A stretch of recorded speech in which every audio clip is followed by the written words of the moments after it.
Hey everybody, this is Robert Burke. Welcome to episode number 40 of When to Play. And today I wanted to talk about a game that I got quite a while ago. This was another Kickstarter game by Academy Games. Now Academy Games has been very successful on Kickstarter and they are creating some really fantastic games. So I've really been following them. And everything I've played by Academy Games, it has been really good. And Freedom, the Underground Railroad, is no exception that I'll talk about here in a minute.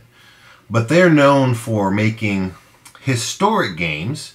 They're not, I wouldn't say they're war games, although they kind of are. They're kind of war games, but lighter. They don't have all the charts you have to look up. They're kind of slimmed down, streamlined, more accessible, but they give you that same accurate historic flavor that is so popular for war gamers. So I guess that's the best way I could describe Academy Games, is history is really at the core of these games, and that's one of the things that really attracts me to what Uwe is doing with his company and the games that he's putting out. But Freedom is here. Here's the box cover. You'll see it's a game about the trying to save or free slaves from slavery in the South during that Civil War era and before. So it's a very unique theme. It's a theme that can be very touchy when you're talking about slavery in America. It still has there's still wounds there in this country. It's a very touchy subject here in America. So I've got to give credit to the company for putting a game like this out, because they've done it in a fantastic way, in a way where I sit down with my kids and can show him this game maybe during Black History Month or when they're learning about slavery in school. This is a game that you can really use to teach that history. So that's a very unique thing. So Freedom is a game for 1 to 4 players. So you can play this solo, and I played it solo yesterday, and I'll talk about that in a little bit. But the components, I want to say, are really beautiful. All the games I've seen by Academy Games, the components have been top-notch. The box is nothing special. It's a standard box. The artwork has that kind of painterly style that I really like. I like painterly art in my games. You may not, but I really like that style. The board is very large. Folds out into 6 very large sections. You can see it here. But the map is beautiful. You'll see it's a map of the United States there, with the southern states on the bottom in green, and then the northern states on the top in blue. And you're trying to get not your slaves, but you're trying to get slaves from plantations. You're trying to help them escape up these different routes to different little towns and cities, where you're going to collect money and resources from other abolitionists who are helping you along the way. And you are trying to get the slaves up to the north side of the United States and into Canada to freedom. So the board is huge. There's spots over here where you can put all your cards as well. And then there's a slave market cards over here. And this is up here is where if you lose slaves, if the slave catchers catch slaves, they go here. And if a certain number are caught, then you lose the game. And then the other section on the top is where slaves that find their freedom, if they find their freedom, you place slaves there. And when enough slaves have found their freedom and you collect 3 separate tokens from the 3 different ages, you win the game. So and I'll say it's a difficult game to win. It's a difficult game. But the artwork, I like the antique style of the map. I like the antique style of the cards. It's just very fitting, makes you feel like you're part of that history. Now I have the Kickstarter edition, so it has these really nice wooden bits, different colors and shapes, and the nice custom dies, and a nice first player marker, which is this lantern, kind of like you're leading, slaves to freedom on the Underground Railroad at night. So it's got that little lantern, which is very cool. The slaves in the game are represented by these white cubes, which doesn't make sense to me at all. I don't know why they used white cubes for slaves. I don't think there were any white slaves during this period, but for whatever reason, the slaves are represented by these cubes. Then these are the markers that you have to buy. There's 3 different ages in the game, and you need to purchase one of these, and they're expensive. That's one of the victory conditions you need to do to win the game. Then there's money. Money is very important, and it's a very limited resource in this game. When you move slaves into different cities, you are going to get some money when you do that, because the abolitionist cause, the Underground, is there helping you, and that's what represents, you getting more money. But the money is very important. It helps you buy cards to get more action so you can move more slaves up and out of those southern cities into the northern cities and then into Canada to try and win the game. And then there's these counters, which are very important. They're fundraising tokens here, which help you raise money, which is, like I said, is a very important resource in the game.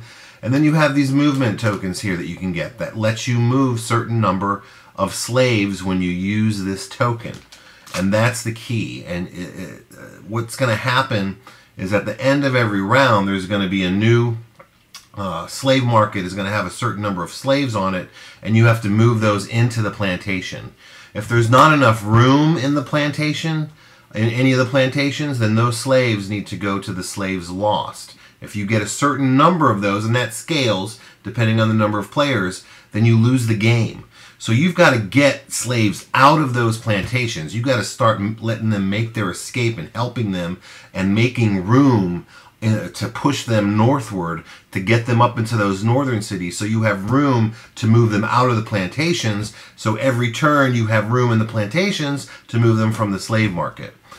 So it's you really have to make very good decisions the whole way through this game. Now the slave catchers are what brings the game a lot of tension. You're going to roll dice. The first thing you do on the turn is you're going to roll dice, and it's going to show you which slave catcher moves. And there's a track on the board for each slave catcher, the same color and shape, that shows you the route that slave catcher moves. So maybe I roll the red, the orange circle, which is represented by this orange cylinder, and he's got a track. Maybe I roll, he moves 2 to the right. So I have to move that slave catcher 2 cities to the right. If any of my slaves I'm helping escape are on that city, they are caught and they go to the slaves lost. Now again, that's how you lose the game. So that creates a lot of tension. But then there's these cards in the game as well that you can buy. And these cards are different cards for the 3 different ages, and they're going to give you they're going to give you money. They're going to help you move slaves. Sometimes some of them will let you take a slave from a major city and take him right to Canada. So these cards are very important, and they cost money to buy those on your turn. It's interesting, on your turn you can do as many actions as you want before you pass it on to the next player. There's also going to be bad cards. These are kind of neat too, and historically accurate. Maybe there were pro-slavery laws and things that were passed during this time. So when these things come up, they're going to hinder you from trying to do your work to get those slaves to freedom. So these are very important and negative things in the game. There's also a bunch of characters that you can play. So you're going to be able to pick one of these before you play the game, and they're things like the preacher. He has a special ability. The shepherd has a special ability. They're all different abilities too. The conductor, like the conductor, I played the conductor. She gets an extra money every time you fundraise, which was very good. And then once per turn, these different characters have a permanent ability that they can do. Like the conductor can move 2 slaves on her turn, which is important because that's what you're trying to do. Is remember, you're trying to get them up to Canada. She can also get an extra money whenever there's a fundraising action, whenever she does a fundraising action. So that's important. And then once per game, you can flip her card over and allows her to move 5 slaves 1 space each. So all these characters have those special one time during the game abilities that you can use, and you need to save those really for those critical moments. Where you're running out of room, where the slave catchers are closing in, you've got to use those to have any hope of winning the game. Now the game, like I said, is difficult. I haven't won the game, honestly. I've played it a few times now with different players in my game group, and I played it one time solo last night. And the solo game, I was excited because I really felt like I was winning. I had all the slaves I needed up into Canada. I had collected. I was just about to collect the last token. I was going to be able to win the game, but my plantations filled up, and you know, I had to add slaves to the plantation. I couldn't, so they went to the slaves lost, and the slaves lost filled up, and I lost the game right there at the end. So it really is it gets that tension across, like, oh my God, I've got to save that one. Oh, but I can't save that one, but if I sacrifice this one, I can save all the slaves over here, and you're trying to make those decisions. And it can be emotionally draining, this game, actually, especially considering the theme. But that's a sign of a great game, I think. A game that can suck you in to the theme, make you think about the theme. It's showing you historically accurate figures and dates and laws, and so you're learning all that kind of stuff that went on, and you're becoming part of the history. And that's what I think makes you know, a lot of these Academy games so great, is they can bring that history alive, and they've done a great job here with a very delicate and hard to do theme for sure. The rule book is well done. It's nicely illustrated. They even have some historical background on some important figures and on the Underground Railroad. You know, of course, Abraham Lincoln, of course, and lots of a couple pages of good historic information. Then they have all the cards in the game. It tells you a little bit about all the cards. And then the instructions are great. It's very easy. It's a step-by-step. You follow each phase of the game. You do all your actions. They've even got these 2 separate cards that you can hand out to other players. Also, the character mats have all the steps in the game as well, so every player can look and see exactly what they need to do on their turn. So the components wise, I know the cards are good quality. Now, of course, I got the upgraded Kickstarter bonuses. You probably won't get these. They're just cardboard tokens that are the same size, but the dice are nice engraved dice. Rule book is a nice book. The chits are nice, standard, 2mm cardboard. Chits are fine. The board is beautiful. The box is nice. Everything packs in the box very well. So I really don't have too much bad to say about Freedom. But like every game, it's not a game for everybody, right? There's been people I've been at game nights where I'm like, you want to play Freedom, the Underground Railroad? And they hear the theme, they hear the Underground Railroad, and they're like, they don't want anything to do with it. That's unfortunate, because I think they're missing an opportunity to really dive into that history, which is you can really sense that's an important part of Academy games. It's important to them to tell this history, but there's some people that they don't want to go there. They don't want to play a game about the Underground Railroad for some reason. So that's the first thing. The other thing is it is a cooperative game. So if you're playing, you can play just solo, and it works very good, and it scales very well up to 4 players. So if you are playing this game, you are working with other players. So like any cooperative game, if you have one player that really knows the game, then they can really dictate who's doing what, because they're the alpha dog, right, and they're telling everybody what to do. That's true of any cooperative game, and that can happen here as well. So if you don't like cooperative games, then this is not something you would like either. If you like historic games, though, this is definitely something you want to check out. It's very, very interesting. So like we usually do on When to Play, I want to look at some of the ratings people have given this game on Board Game Geek, and we'll look at the very low ratings, and we'll look at the very high ratings, and I'll just talk about those a little bit. Alright, so first thing I should say here is Freedom, the Underground Railroad, currently has a Board Game Geek ranking of 404 on the site. So that means it's a very good game. It's very highly regarded. Lots of people have bought it, lots of people have played it, and lots of people have rated it very highly.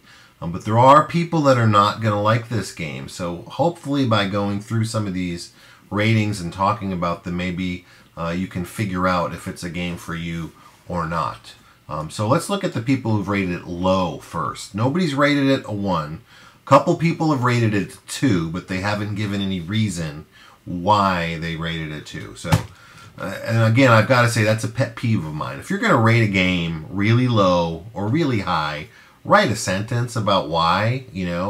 Is it because you don't like the color blue? Maybe you don't like the color blue, so you rated a 2. You're not helping anybody. Maybe you're just rating it for yourself, for your own purposes, and that's fine. But it'd be much more helpful if you'd give some explanation on your ratings. But anyway, rant over. So the first person who's actually said something is Steven, who's rated a 4. Not a great rating. He says, "I'll be honest. The theme is depressing, and when the game was over and we lost, I just felt horrible until the next game began.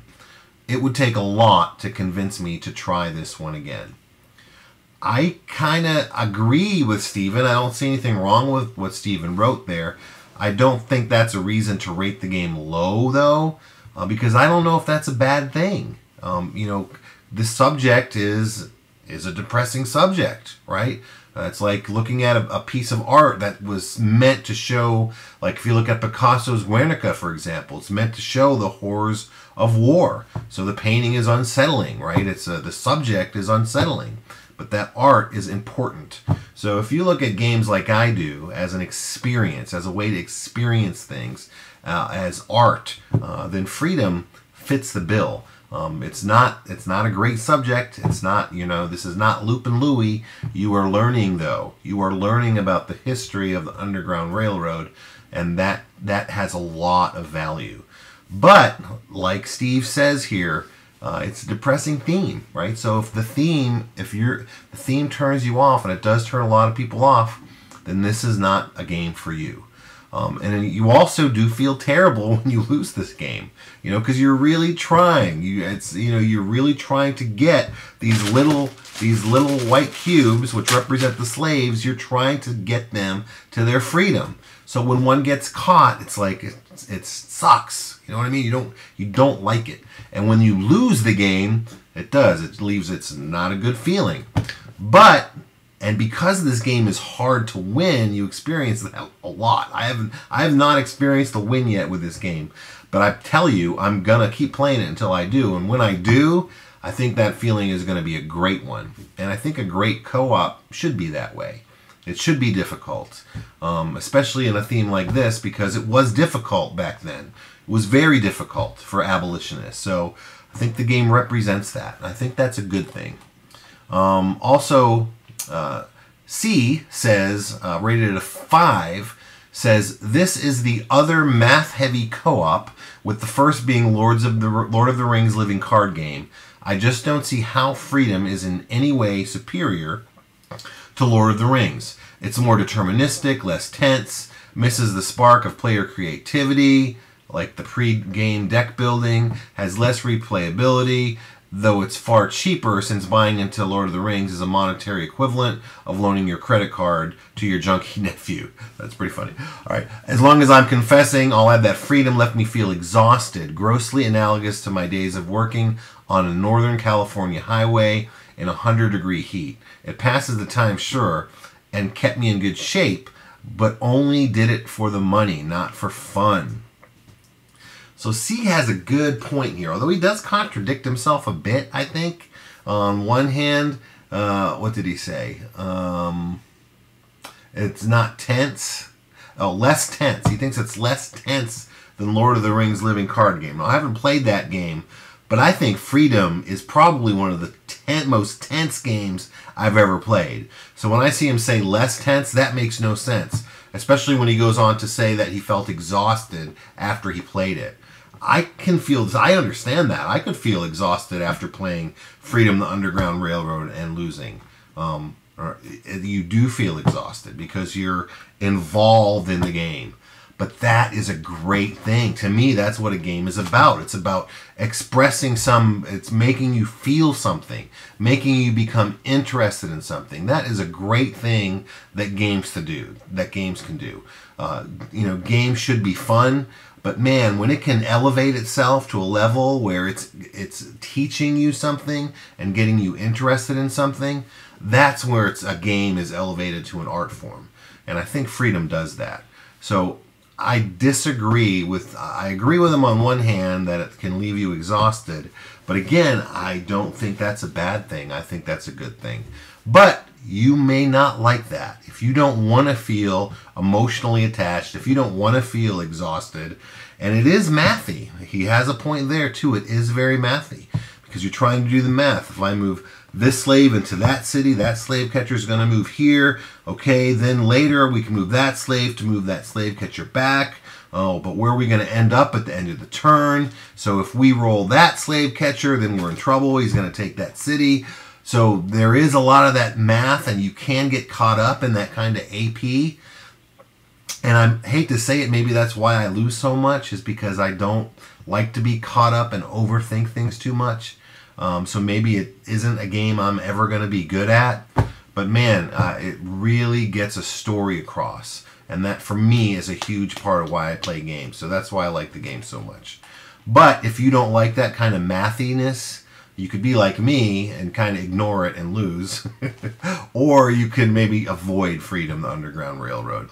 If you like that kind of mathy co-op game, then you've got to try this. Even if the theme doesn't appeal to you, I would say you should try it just for the mechanisms in the game, because it is very interesting. You know, the sea routes, and more slaves can be in the bigger cities and the smaller cities, and all the slave catcher routes and how they travel, and how you got to get the slaves out of those southern plantations, but then you got to spread them out to make room for the next batch, the next wave to come in, and you've got to get a certain amount of them all the way through the northern states up into Canada, and you've got to hit that number to win the game. So definitely very tense and interesting. So if you like that kind of mathy puzzle, then you may like Freedom just for the mechanics of the game.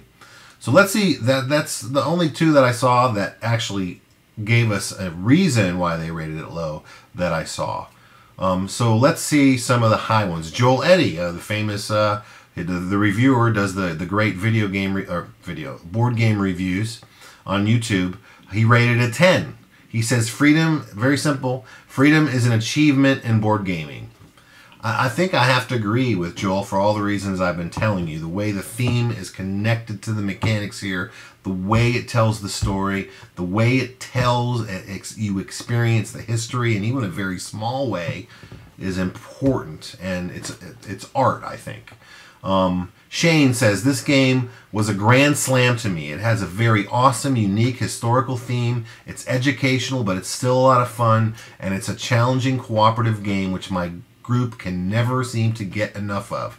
Great components, great gameplay. I cannot say enough about how good this game is. Kevin says, totally engrossing co-op. Great historical aspect to it that does come out at times while playing the game. We really enjoy this one.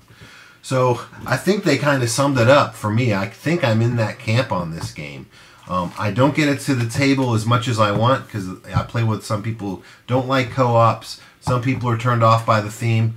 But man, I love this game because the theme, like I said, is so integrated. It's got that historic flavor. You're going to learn something when you play the game on a very important subject that tends to be overlooked today, and we shouldn't be overlooking it.